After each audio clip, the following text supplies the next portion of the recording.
On termine notre tour d'horizon du fonctionnement du système de fichiers Unix par les File Access Control List ACL. Première constatation, on a vu que les permissions Unix étaient trop limitées. Elles sont pour un seul utilisateur propriétaire et un seul groupe propriétaire. Or, en plus, on a vu que sous Unix, il était impossible d'avoir des groupes dans des groupes. Donc toutes ces contraintes font qu'il est très compliqué de concevoir des architectures un petit peu précises. Prenons un exemple. Imaginons un groupe L3TRI. On a un étudiant de L3 et 7 qui travaille en projet en commun avec ce groupe, avec les étudiants de L3TRI. Comment faire pour donner à cet étudiant de L3 et 7 des permissions sur un dossier projet? Si on place l'étudiant dans le groupe L3TRI, il aura alors toutes les permissions sur tous les dossiers de L3TRI. Or ici, on ne veut pas lui donner les permissions sur tous les dossiers, mais on veut lui donner uniquement les permissions sur le dossier projet. Avec les systèmes Unix, dans ce cadre-là, il n'y a pas de solution correcte, on pourrait dire, facile à mettre en place. Il faut créer un groupe spécifique pour ce projet et rajouter tous les utilisateurs les uns à la suite des autres dans ce groupe-là, ce qui est vraiment pas pratique. De plus, on a vu que lorsqu'on était avec des permissions Unix, on n'avait pas d'héritage, ce qui pose aussi problème dans beaucoup de cas. Depuis 10 ans environ, on a une intégration dans les systèmes Linux de permissions qui ressemblent à NTFS, NTFS étant le système de fichiers développé par Microsoft. L'objectif est de pouvoir définir des permissions de manière plus granulaire. Les ACL sont activés par défaut sur les systèmes Linux très récents. Qu'est-ce que j'appelle très récent? Par exemple dans la dernière version de CentOS, la CentOS 7. Je ne crois pas que dans la CentOS 6 c'était activé par défaut. Si ce n'était pas activé par défaut, il y a la nécessité on avait la possibilité de les activer, ces ACL, lors du montage des systèmes de fichiers.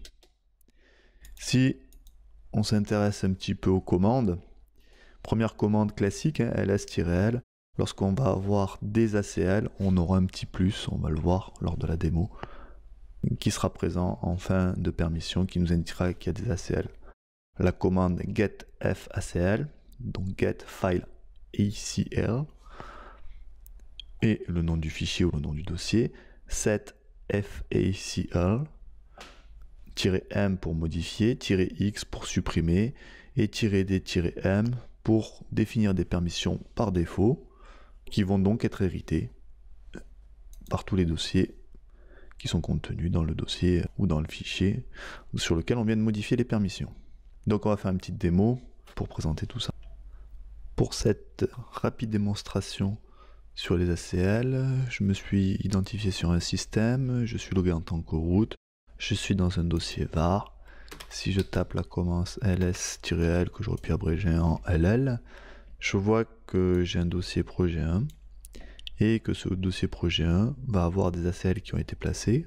Comment je me rends compte? Parce qu'on a ici un petit plus qui est présent, qui m'indique qu'il y a des droits supplémentaires. Comment je fais pour visualiser ces permissions, ces droits supplémentaires, ces ACL? getFACL projet 1. Donc on a un rappel au début du résultat de la commande de getFACL des entre guillemets permissions Unix. On a le propriétaire root, le groupe propriétaire root. En plus, je vois que j'ai des permissions pour un groupe étudiant et que ce groupe étudiant a comme permission RWX. Donc ça veut dire que un membre du groupe étudiant a le droit d'écrire dans ce dossier-là. Si par exemple je me log, je suis ici en tant qu'étudiant. Si je fais un LL, il y a un dossier étudiant à créer. Alors je vais le créer pour que ce soit plus clair. Parce que j'en avais déjà créé un pour tester précédemment. On voit que étudiant qui appartient au groupe étudiant a le droit d'écrire. Si on n'avait que les permissions Unix, je rappelle un petit peu, sur projet 1, on n'aurait pas le droit d'écrire parce que les autres utilisateurs n'ont pas le droit W. Or là, j'ai réussi à écrire pourquoi parce que étu1 fait partie du groupe étudiant et qu'il a le droit d'écrire dans le dossier grâce aux ACL étendus.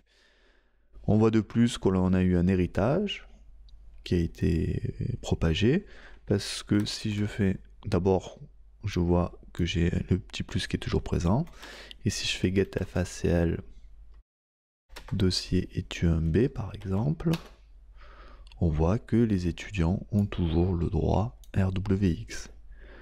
Si par exemple maintenant je voudrais ajouter un enseignant 7FACL pour qu'il ait accès au fichier présent dans projet 1, -u prof1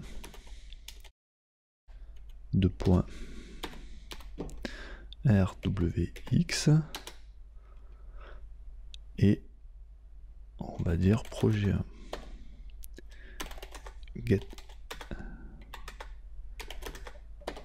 On voit maintenant que j'ai mon user classique qui a le droit RWX, plus je peux rajouter un nouvel utilisateur. J'ai rajouté un nouvel utilisateur, prof1, qui a également le droit RWX. Je peux tester, hein, su prof 1, cd projet 1, touch essai, ll. On voit que prof1 a bien réussi à créer un fichier dans le dossier projet 1, alors que par défaut, si on avait que le droit Unix, il n'aurait pas eu le droit. Si je fais